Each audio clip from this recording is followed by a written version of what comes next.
Assalamualaikum warahmatullahi wabarakatuh. Bismillahirrahmanirrahim. Innal hamdalillah nahmaduhu wa nasta'inuhu wa nastaghfiruh wa na'udzu billahi min shururi anfusina wa min sayyiati a'malina. Man yahdihillahu fala mudilla lahu wa man yudlil fala hadiya lahu. Asyhadu an la ilaha illallah wahdahu la syarika lahu wa asyhadu anna Muhammadan 'abduhu wa rasuluh. Allahumma salli ala sayyidina Muhammad wa ala ali sayyidina Muhammad. Rabbi yassir wa la tu'assir bi tammim bil khair. Rabbi shrah li sadri wa yassir li amri wahlul 'uqdatam min lisani yafqahu qawli.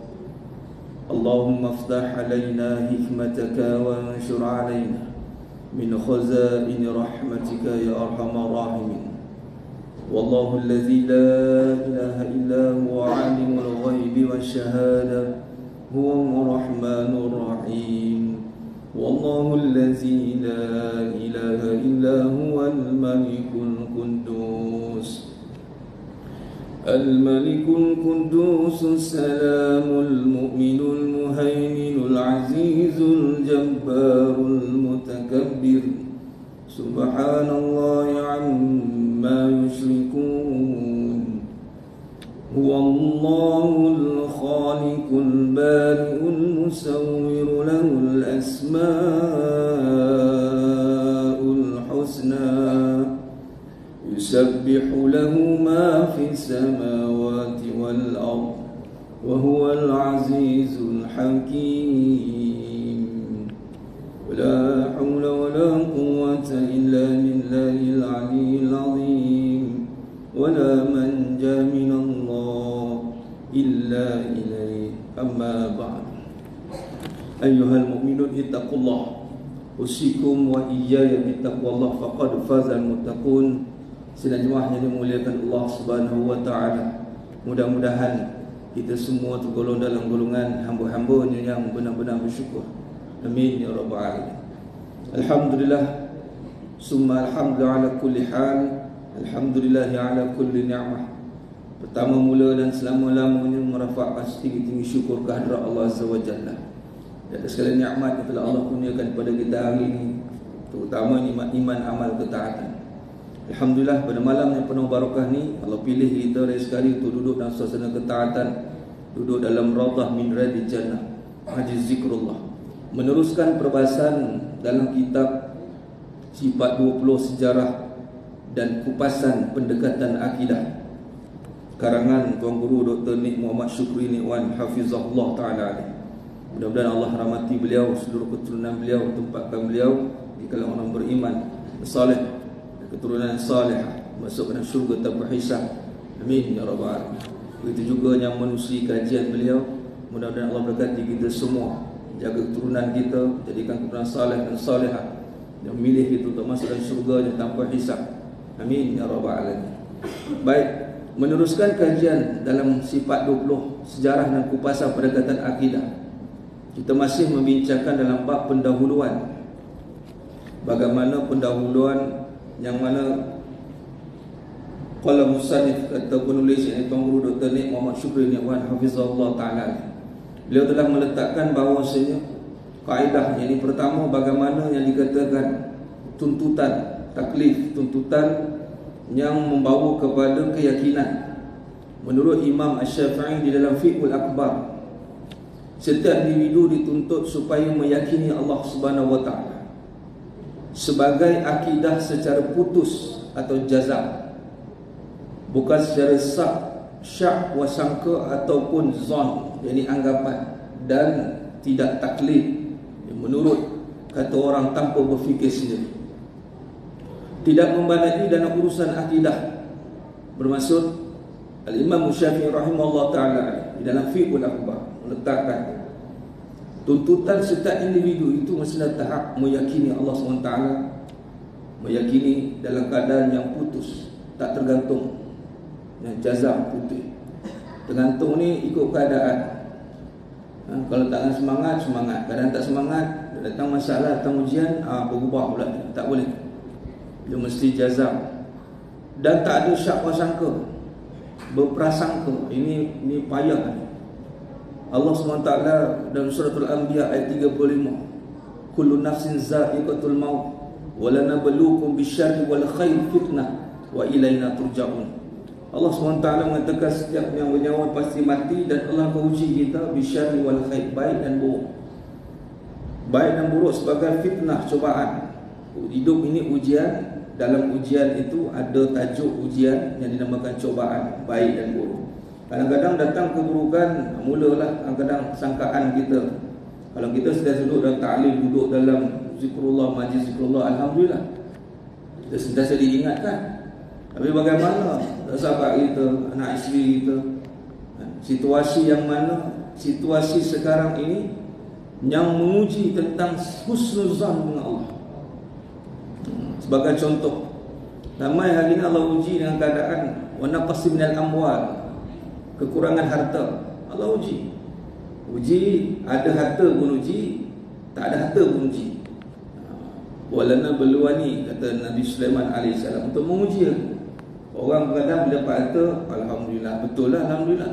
Tapi KPI ni ujian tu.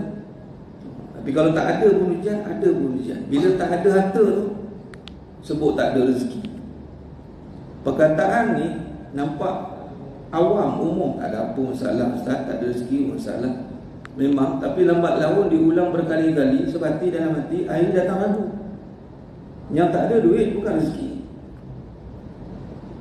Kadang-kadang orang kata, orang nak jaga air muka. Nak sebut tak ada duit, malu, sebut tak ada rezeki. Tapi kalau pergi dekat contoh institusi kewangan, bank ke mana-mana kan, kita akan tanya, tak ada duit, kita takkan cakap tak ada rezeki. Kadang-kadang bantai semua, tak ada sambal belacan, tak ada rezeki. Tak ada makanan, tak ada rezeki. Semua benda tak ada rezeki. Nak kata secara tepat, menyebut dalam keadaan yang bermula makhluk itu tiada, memang tak ada. Ada duit? Tak ada. Sifat makhluk tiada. Sifat makhluk diadakan. Mana boleh ada sendiri? Tapi manusia lebih lancar lidahnya. Tak ada rezeki, tak ada rezeki, tak ada rezeki, tak dapat projek, tak ada rezeki, tak dapat pergi jalan, tak ada rezeki, tak dapat makan, tak ada rezeki. 40 kali sebut, sebati. Bila sebati apa yang berlaku? Syak. Bila Allah jamin rezeki, dan rezeki ini di bawah kekuasaan Allah SWT. Allah mentadbir seluruh rezeki makhluk langit dan bumi. Berapa ramai yakin? Sebab apa? Syak tadi. Dia syak. Boleh ke? Aku usaha dan pula Allah uji dengan usaha. Usaha tak dapat, usaha tak dapat. Memanglah usaha tanda manusia. Hasil itu kurniaan Allah. Manusia ni berdaya saja, berdaya usaha, tak berkuasa dia menentukan hasil. Kuasa ni kudrah. Ini kita belajar nanti nak sifat 20. Karangan Tuan Guru Dr. Ni'mat Syukri Ni'wan Hafizallah Ta'ala ni Tuan Guru saya. Beliau Ketua Jabatan Suludin di USAS Sultan Al-Syah. Beliau buat kajian sejarah dan kupasan pendekatan akidah, bermula daripada Imam Abu Hanifah, Imam Ahmad bin Hanbal, ulama salaf sehinggalah sekarang. Dan bila diasaskan sifat 20, kurun ke-9 Imam Sanusi rahimahullah, sifat yang ada dalam sifat 20 telah ada pun zaman ulama salaf, ada perbincangan sifat. Namun susunan yang diasaskan oleh Imam Sanusi rahimahullah ta'ala pada kurun ke-9 Hijrah. Itu kita kaji sebab apa? Sebab dalam kita nak yakin ni, kita tak nak belajar dengan kaedah ikut-ikut syak wasangka, tanggapan. Akhirnya bila ada golongan yang mengatakan sifat 20, kita Asy'ariyah Al-Maturidiyah, Sunnah wal Jamaah, ada mengatakan bahawa ngaji sifat 20 ni buang masa. Ada yang mengatakan begitu. Padahal bila kita kaji sejarah, memang ada susu galu, memang telah pun dibincangkan. Kurun kedua, kurun ketiga tu dah dibincangkan. Baik, maka mencapai tahap yakin yakni putus, tidak tergantung-gantung keyakinan dia sehingga menimbulkan syak pada Allah Ta'ala. Akhirnya ada satu tanggapan yang buruk akan berlaku, dan akhirnya dia akan ikut-ikut orang taklid. Ini tak boleh. Kata Imam Syafi'i rahimahullah, dia mesti melepasi tahap yakin. Kalau sebut nama Allah tu, kelas yakin. Nak sampai yakin kena ilmu lah. Ilmu yakin, kena dengan ilmu nak mengenal. Sampai tahap putus, tak tergantung, tidak lagi dia syak. Apa pun yang terjadi dalam hidup dia, husnuzan. Semana pun keadaan kritikal Allah uji dalam hidup dia, husnuzan. Dia takkan syak. Malah nanti kalau kita ngaji sifat dalam perbahasan yang panjang lagi ni, kita baru start. Di sini baru start di pusat pengajian Teratak Warisan Roh di Merbau Sempak ni kita dah masuk ke sifat ma'ani. Sifat ma'ani nak masuk ma'nawiyah. Kajian dia, bagaimana kita melihat Allah SWT. Ana inda zanni abdi. Allah melihat kita dalam keadaan fuqara, Allah melihat kita dalam keadaan miskin. Kita melihat Allah dalam keadaan kaya, maha kaya. Allah melihat kita dalam keadaan sakit, kita melihat Allah dalam keadaan yang maha menyembuh. Penglihatan, penyaksian. Sebab kita telah pun bersaksi di alam roh, di azali lagi, surah Al-A'raf 172, alastu bi rabbikum qalu bala syahidna. Memang penyaksian itu kita akan dituntut kembali dan akan diterjemahkan dalam hidup kita. Semua kaedah dalam perbahasan itu kita kena kuasai. Maka dalam surah Muhammad ayat 19, fa'lam annahu la ilaha illallah, maka ketahuilah bahawa sesungguhnya Tuhan melainkan Allah. Al-Quran dan kitab-kitab samawi lain menamakan Allah merujuk kepada Tuhan yang memiliki segala sifat keindahan dan kebesaran. Beriman kepada Allah SWT dengan mentauhidkan zatnya, mentauhidkan pada zat, sifat dan perbuatan. Ini dalam perbahasan wahdaniyah ni kita akan nampak zatnya, pada sifatnya, pada af'al. Hidup kita ni memang antara kita dengan Allah SWT.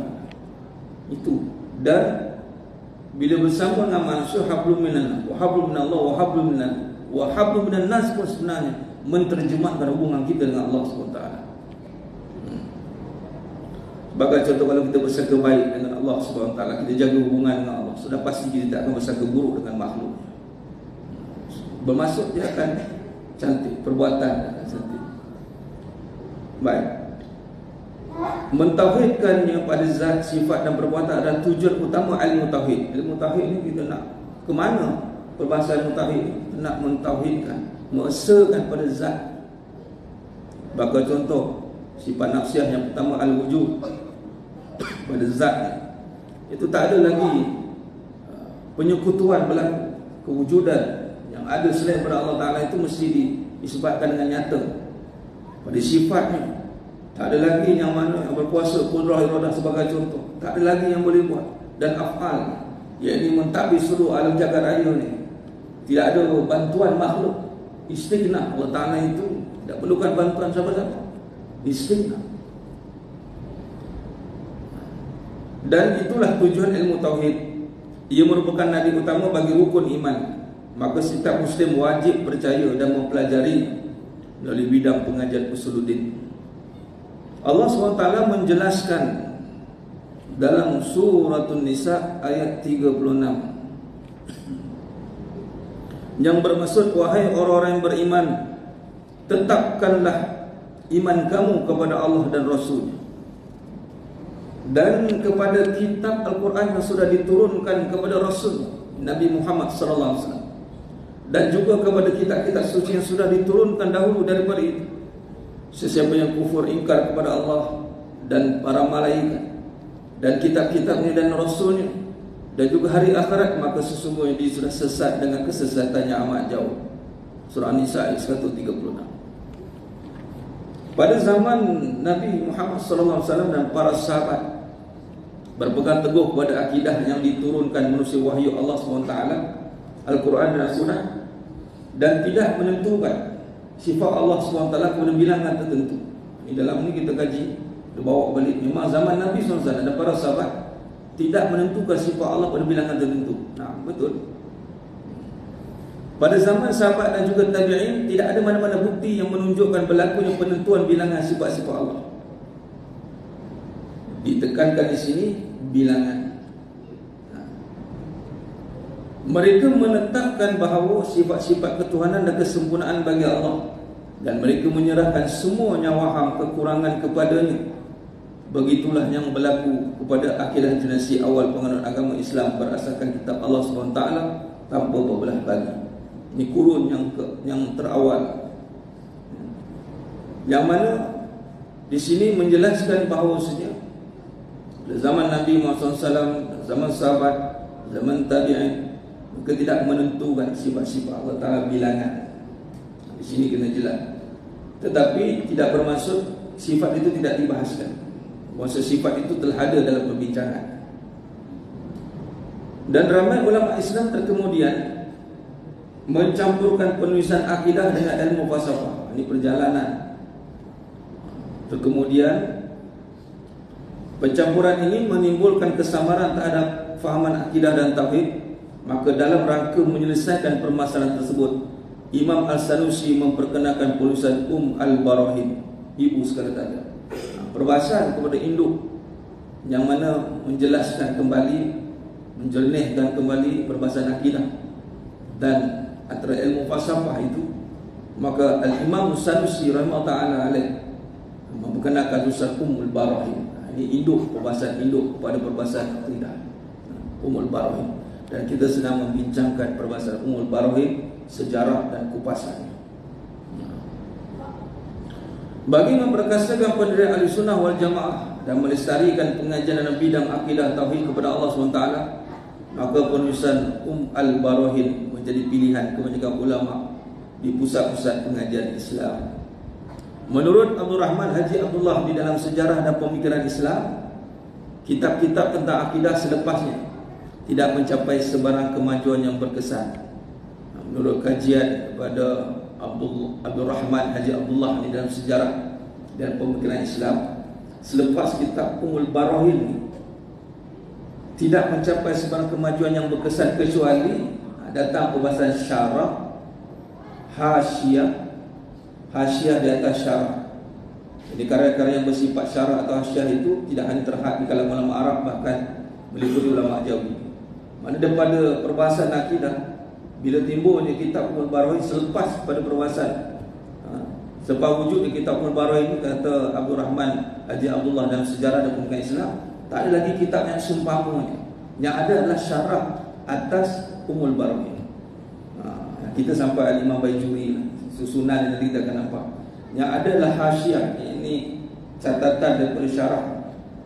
Kita akan nampak susunan. Antara sebagai contoh, ni perbahasan ni pada pendahuluan Tuan Guru tulis tentang bagaimana mukadimah pendahuluan ni tentang perbahasan sirah. Yang ni bagaimana timbulnya perbahasan Al-Barahin ni. Memang ada banyak faktor alhamdulillah. Jadi ada kajian PhD beliau lah sebenarnya. Baik. Dan bagi saya kiranya dia satu permata, sebab kita memang berbahas tentang kitab isian, tapi kadang kita tidak memperhalusi sejarah. Sejarah itu yang penting supaya kita nampak hubung kait pada dulu dan sekarang macam mana, bahawa kita ada suatu kekuatan nak mempertahankan kalau kita tahu sejarah asal usul. Baik. Jadi antara karya syarah atau hasyiah ada seperti syarah Al-Imam Al-Alamah Muhammad bin Mansur Al-Hudhudi ala Al-Barahin. Imam Mansur Al-Hudhudi di syarah tentang Al-Barahin matan. Ini Imam Mansur Al-Hudhudi ni sezaman dengan Imam Sanusi. Yang mula-mula mensyarahkan kitab Al-Barahin Imam Sanusi sendiri, syarah matan Al-Sanusiyah beliau sendiri. Dan dimulakan juga dengan syarah Al-Imam Al-Alamah Muhammad bin Mansur Al-Hudhudi ala Al-Barahin. Karya Al-Syekh Muhammad bin Mansur Al-Hudhudi selepas ini akan disebut sebagai Al-Hudhudi. Dan Bidayah Al-Hidayah, ini karangan kitab Jawi kita, 130 tahun umur kitab Bidayah Al-Hidayah. Dalam kajian kitab ini memang akan dituliskan semua kitab yang berkaitan dengan sekalian. Kita akan bacakan dalam perbincangan yang akan datang nanti. Kita akan dibentangkan dengan kitab-kitab mengikut susunan tahun. susunan tahun sehingga yang terkini. Jadi selepas daripada syarah Al-Imam Al-Alama Muhammad bin Mas'ud Al-Hudhudi tadi ala Barahin, maka datang juga karya Syekh Muhammad Zain Faqih yang mengarang kitab Bidayah Al-Hidayah, karya Syekh Muhammad Zain Faqih Jalaluddin Al-Asyid. Selepas ini disebut sebagai Syekh Muhammad Zain. Yang terkitab selepas Barahin mensyarahkan ataupun mengembangkan perbahasannya.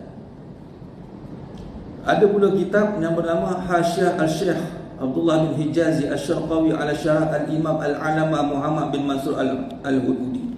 Tadi syarah Imam Al-Hudhudi ala matan Barahin. Kemudian nama muridnya tulis Hasyiah ala syarah Imam Al-Alama Muhammad bin Mansur Al-Hudhudi ala Barahin. Karya Al-Syekh Abdullah bin Hijazi Asy-Syarqawi, selepas ini akan disebut sebagai Asy-Syarqawi. Hasyiah Al-Dusuki ala Al-Barahin, karya Al-Syekh Muhammad Al-Dusuki, selepas ini akan disebut sebagai Al-Dusuki. Hasyiah Al-Alama Al-Baijuri ala Matan Al-Sanusiyah, karya Syekh Al-Imam Ibrahim Al-Baijuri, selepas ini akan disebut sebagai Al-Baijuri. Siraj Al-Huda pada menyatakan akidah Ahlul Taqwa, karya Syekh Muhammad Zainuddin bin Muhammad Badawi Al-Sumbawi, selepas ini akan disebut sebagai Syekh Muhammad Zainuddin. Dan banyak lagi kitab yang sama coraknya. Di sini dinyatakan seluruh kitab tidak terkecuali tertinggal. Ini saya katakan Imam sekalian, kalau boleh disyarahkan bila kitab ni kitabnya. Ada jual kat Shopee dan boleh dibentangkan, boleh dibincangkan sejarah susunan rangkaian kitab-kitab tauhid. Sebab perbahasan kita ini di bawah karya-karya akidah, karya-karya akidah, kajian karya-karya akidah. Baik. Selain syarah dan hasyiah, penulisan Al-Barahin oleh Imam As-Sanusi ini juga sudah diterjemahkan ke dalam bahasa yang berlainan. Antaranya terjemahan ke dalam bahasa Melayu oleh beberapa orang tokoh ulama Melayu yang bermula semenjak Syekh Muhammad Zain 1756 Masihi. Jadi daripada Barahin di kurun ke-9 Hijrah. Selepas itu Barahin diterjemahkan dalam berbagai bahasa lain, antaranya juga ke dalam alam Melayu oleh tokoh ulama Melayu yang bermula sejak zaman Syekh Muhammad Zain 1756 Masihi. Yang kitab Bidayah Al-Hidayah. Baik. Kemudian dalam bahasa Jerman oleh B.H. Wolff, bahasa Perancis oleh Luciani 1856 Masihi, dan bahasa Inggeris oleh A.J. Winsick. Makna kata kitab Barahin ni sifat 20 ni lah. Juga di alam lain dia panggil sifat 20. Kalau dah sifat 20 ni perbincangannya kecil, taklah dibahas yang besar sampai diterjemahkan dalam bahasa Jerman pun ada, bahasa Perancis pun ada, bahasa Inggeris. Jadi meluas perbahasannya maksudnya. Baik. Menurut Razi Jusuf dalam sifat 20, menurut Razi Jusuf di dalam sifat 20, satu sorotan sejarah Imam Al-Sanusi ialah orang yang bertanggungjawab menyusun matan Barahin. Bermula dengan matanya itu, para ulama sama ada di Kepulauan Melayu, benua Afrika maupun India sudah menterjemahkan, mensyarah dan menyebarkan di seluruh dunia. Setakat ini tidak kurang dari 50 buah kitab syarah Al-Barahin dalam berbagai bahasa sudah dikenal pasti. Di sini kita kaji dalam pembahasan ini detail kan, Mas. Dan Barahin ini induk pembuka bicara perbahasan akidah, memantapkan lagi aliran Ahlussunnah wal Jamaah. Jadi makna kata menurut Raji Jusuf tadi di dalam sifat 20 kitab juga yang terjemahan daripada Barahin, satu sorotan sejarah mengatakan bahawa para ulama dari Kepulauan Melayu masuk, benua Afrika pun masuk, di India sudah menterjemahkan, syarah dan menyebarkan di seluruh dunia. Dan didapati ada 50 buah kitab yang telah dikenal pasti hasil daripada perbahasan Al-Barahin. Baik. Menurut Hanafi di dalam Menghantar Teologi Islam, ini saya baca benda ni banyak sejarah sikit. Nanti kita kaitkan sikit. Perbahasan kita ni kita akan kaitkan dengan kehidupan. Perbahasan hakikat kehidupan bersandarkan sifat 20. Bagaimana kita nak lihat kesan akidah atau tauhid di dalam kehidupan, mentauhidkan kehidupan, itu bahasa. Menurut Hanafi, di dalam pengantar teologi Islam, disebabkan penulisan tersebut berguna dan turut diamalkan, maka dia dikenali di Nusantara sebagai aliran Asy'ariyah atau Ahlussunnah wal Jamaah. Yang ada di rantau ini bercorak Sanusiyah. Sanusiyah itu mana? Ke arah perbahasan Imam Sanusi. Sebab itu dalam aliran Asy'ariyah Al-Maturidiyah di Nusantara memang kita membawa corak perbahasan akidah matang daripada Ummul Barohin, dinamakan corak Sanusiyah. Demikianlah penulisan Ummul Barohin sudah mendapat tempat yang tinggi dan menjadi kitab rujukan penting dalam bidang akidah Islam. Kitab ini tersebar di merata tempat, khususnya di alam Melayu yang disebut juga sebagai Nusantara. Syekh Muhammad Zainuddin berkata di dalam kitabnya Siraj Al-Huda pada menyatakan akidah Ahlul Taqwa, bahawasanya kitab kecil tentang akidah yang masyhur dalam kalangan Arab, Jawi, Turki dan Hindi serta lainnya akan dibaca dan diamalkan segala pengisian yang tersebut di dalamnya, yakni merujuk pada Ummul Barohin. Makna kata akidah dan perbahasan Ummul Barohin ini memang telah meluas. Jadi induk perbahasan daripada 50 kitab, induk depati itu adalah Ummul Barohin. Ummul Al-Barohin ini, Ummul Barohin tidak begitu besar, akan tetapi besar pengaruhnya dalam dunia aliran Asy'ariyah. Kepentingannya dapat dilihat apabila ramai umat Islam memberikan ulasan berkenaan kitab tersebut. Kitab Al-Barohin karangan Al-Sanusi sudah tersebar luas di Nusantara dan popular dalam kalangan ulama di rantau ini. Syarah, hasyiah dan terjemahan Melayu sudah memainkan peranan penting dalam penyebaran ilmu tauhid para ulama Islam di alam Melayu, khususnya di Asia Tenggara. Dia turut digunakan seterusnya oleh umat Islam di rantau tersebut, sehingga kini dibaca dan dipelajari oleh pondok-pondok, masjid-masjid dan menjadi buku rujukan dalam bidang ilmu tauhid.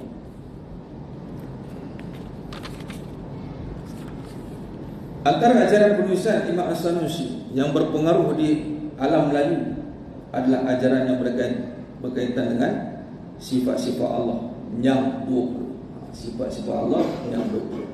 Itu dia datang dari perbahasan sifat 20. Akidah dan tauhid adalah satu bidang ilmu yang tinggi kedudukannya dalam agama Islam. Ajaran penulisan Ummul Al-Barohin daripada Imam As-Sanusi adalah sebagian besar yang sudah lama bertapak dalam bidang ilmu ini. Dan kitab ini dipercayai dan tersebar ke merata tempat, khususnya di alam Melayu. Maka tidak asing lagi lah oleh sebuah alam Melayu ini, kitab Ummul Barohin ini menjadi perbahasan yang besar, digunakan oleh seluruh perbahasan asas kepada akidah. Disebut tentang perbahasan agama, pecah pada 3 kerangka besar, mulai dengan akidah, kemudian akhlak dan syariat. Disebut tentang perbahasan agama, dia ada qawaid, ada manhaj, ada kaedah. Maka kaedah yang dipakai inilah akan membawa kita untuk lebih memahami tentang perbahasan agama. Dan kaedah dalam perbahasan tauhid Nusantara, itulah kaedah Imam Sanusi.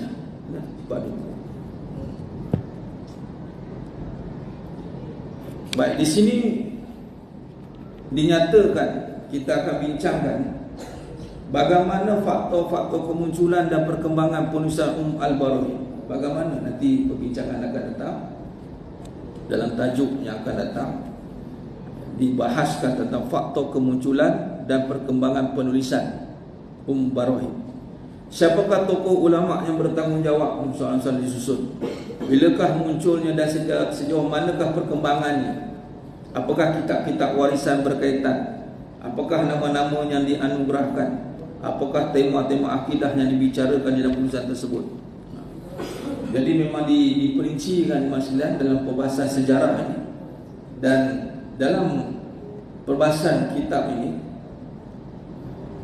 Tuan Guru Dr. Nik Muhammad Syukri Nikwan Hafizahullah Ta'ala, beliau memecahkan dua perbahasan. Pertama, bahagian pertama adalah sejarah. Kita akan bincang panjang lebar tentang sejarah. Sebab penting sejarah ni. Apatah lagi berkenaan dengan akidah. Akidah, kemudian kita tahu sejarah, supaya tidaklah kita terikut dengan dakwah-dakwah, golongan-golongan yang cuba untuk memberikan tanggapan yang salah terhadap perbahasan yang menyeluruh ini dan tersebar luas di Nusantara, sebar 20. Jadi bila tahu sejarah, kita pun tahu bagaimana asal-usul cerita. Dan bahagian kedua akan membincangkan tentang sifat-sifat Allah SWT yang turut dibicarakan oleh Imam Sanusi dalam penulisan Ummul Barahim. Yang ini kita akan masuk bahagian kedua kitab ini. Kita akan masuk tentang perbahasan sifat 20 matan. Maka dua pecahan ni, iaitu pecahan pertama sejarah, kemudian pecahan kedua baru masuk pada perbahasan tentang sifat-sifat Allah SWT, yang mana dinamakan tentang perbahasan sifat 20. Ini kalau ikutkan daripada perbahasan kitab ini, panjang lagi lah nak sampai ke sifat 20 Imam As-Sanusi. Kerana bahagian yang pertama banyak membincangkan tentang sejarah perkembangan, antaranya membincangkan tentang biografi ringkas Imam As-Sanusi dan perkembangan penulisan Ummul Barahim.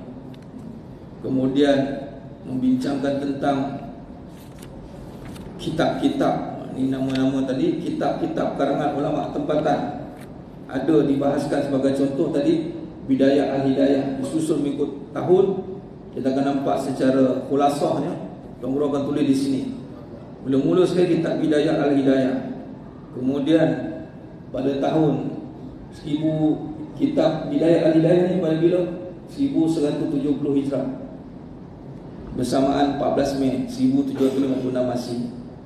Kemudian datang pula kitab Inilah Akidah bagi Sanusi, Matan Ummul Barahim. Matan Ummul Barahim setebal 32 halaman. Pada tahun bila? 1774 Masih, 1188 Hijrah. Susunan tadi 1170 Hijrah, kemudian 1188 Hijrah. Kemudian ada kitab lain, ada Durrul Thamin, Durrul Thamin fi Bayan Al-Aqaid Al-Mu'min, karya Syekh Daud, dalam bahasa Melayu bertulisan Jawi, setebal 103 halaman. Pada tahun bila?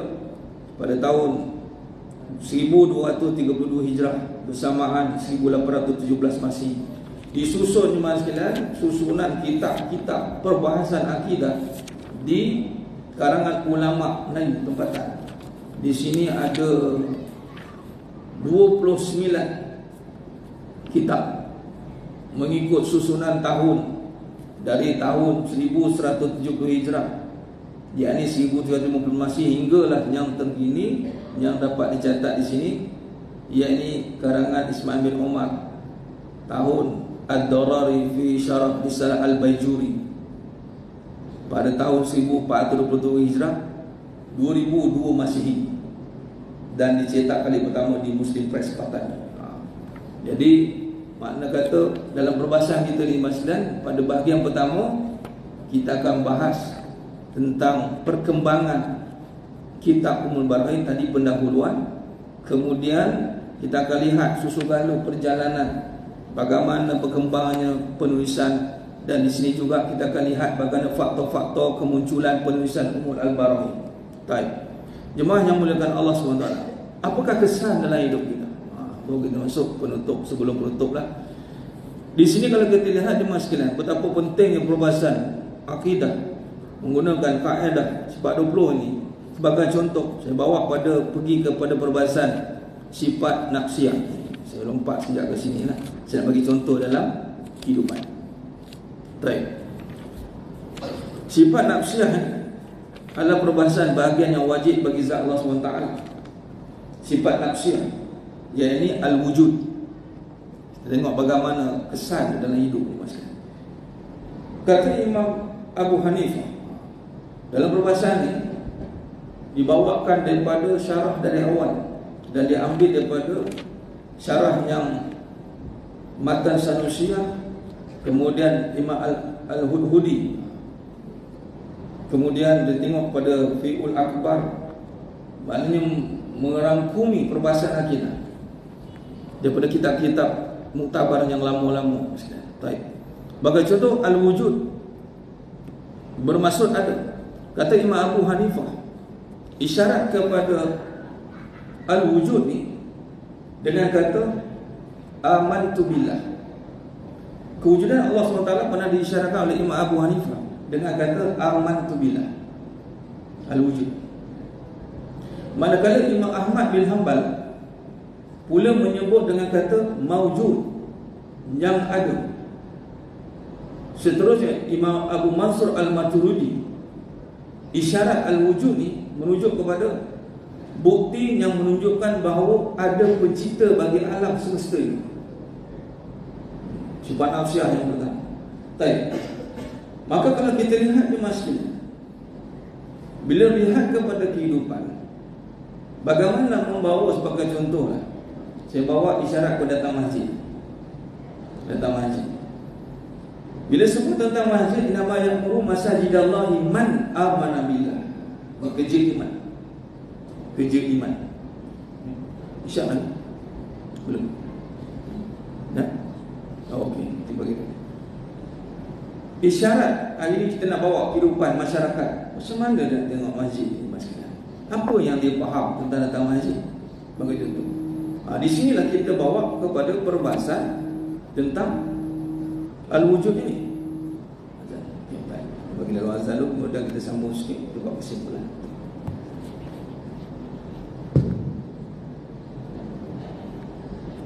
Alhamdulillah, la ilaha illallah, Allahu akbar. Allahumma shalli ala sayyidina Muhammad, Allahu akbar.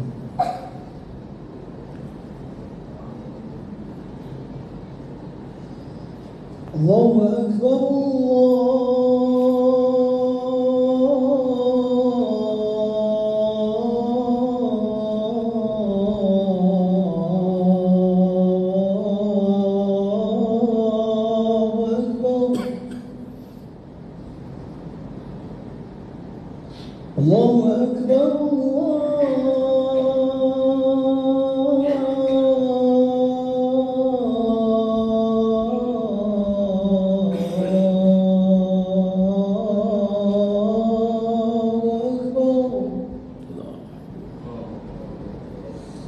أشهد أن لا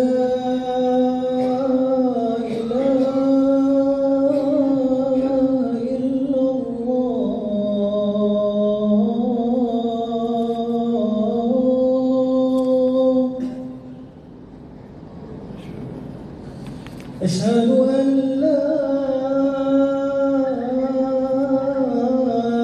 إله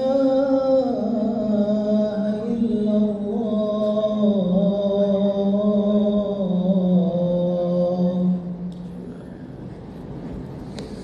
أشهد أن محمدا رسول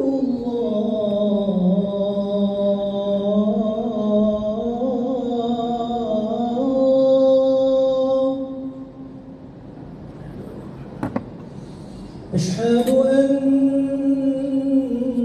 محمدا رسول الله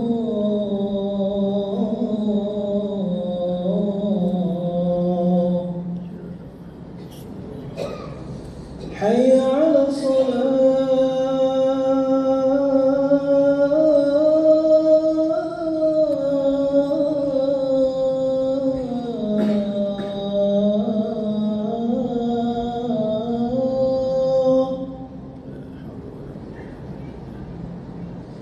حي على الصلاة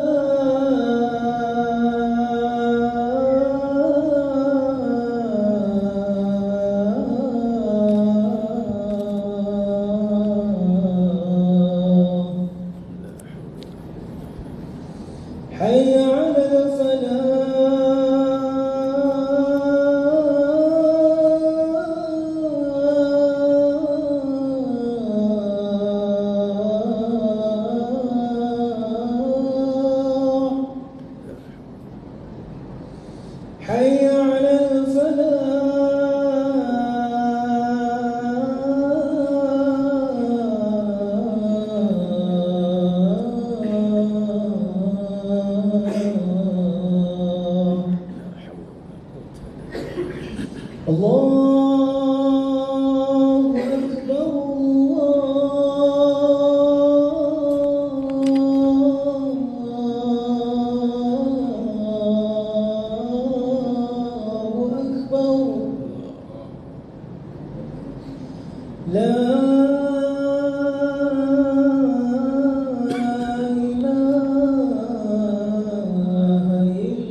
Allahumma salli ala Sayyidina Muhammad wa ala Sayyidina Muhammad. Sedang banyak mulakan Allah SWT. Kita sambung sikit dan kita buat kesimpulan. Nak kaitkan bagaimana terjemahan dalam kehidupan berteraskan kepada sebab wujud. Dan banyak lagi kita boleh terjemahkan. Kita ambil satu contoh. Sebagai contoh pergi masjid maksudnya. Kalau merujuk kepada pergi masjid, ini kecil iman. Kecil iman. Bila kecil iman merujuk pada Imam Abu Hanifah, isyarat kepada al-wujud, amantu billah, aku beriman pada Allah. Kalau Imam Ahmad bin Hanbal menyebutkan bahawa mawjud yang ada, kalau digabungkan, aku beriman kepada Allah, hanya yang ada hanya Allah. Maka datang ke rumah Allah ini menyatakan iman kerana itikad dia menyatakan yang ada hanya Allah. Baik, macam mana nak terjemahkan? Maka kita bagi tamsil, contoh kepada datang rumah mak. Pergi rumah mak, ada yang tanya, balik dah kampung, tengok mak ayah tak? Mak ayah tak ada dah. Jadi tak balik dah, tak ada, tak datang. Sebab apa? Mak ayah tak ada. Jadi sebagai anak datang rumah mak ayah sebab mak ayah ada, bukan sebab ada masa, bukan sebab kita ada agenda lain, sebab menyatakan ada mak. Bila mak dah tak ada, tak datang. Nah tu satu. Maka merujuk kepada rumah Baitullah. Kalaulah kita hari ini isyarat datang rumah mak itu kerana ada mak, maka isyarat datang ke masjid itu kerana ada Allah. Yang ada hanya Allah. Mana mungkin kita datang sebab ada masa. Ni dia jumpa mak. Mak ni baru ada masa ni, sebenarnya sibuk ni. Mak kata bertuah punya anak, mengaku nak kira masa. Mak marah. Kau datang sebab ada aku, bukan sebab kamu ada masa. Tu. Dan isyarat kepada Imam Abu Mansur Al-Maturidi meletakkan dalil, yakni dalil bukti kewujudan alam ini. Bukti ada pencipta, maka dia tengok alam. Dia tidak boleh kata dia tengok alam yang bersifat ada.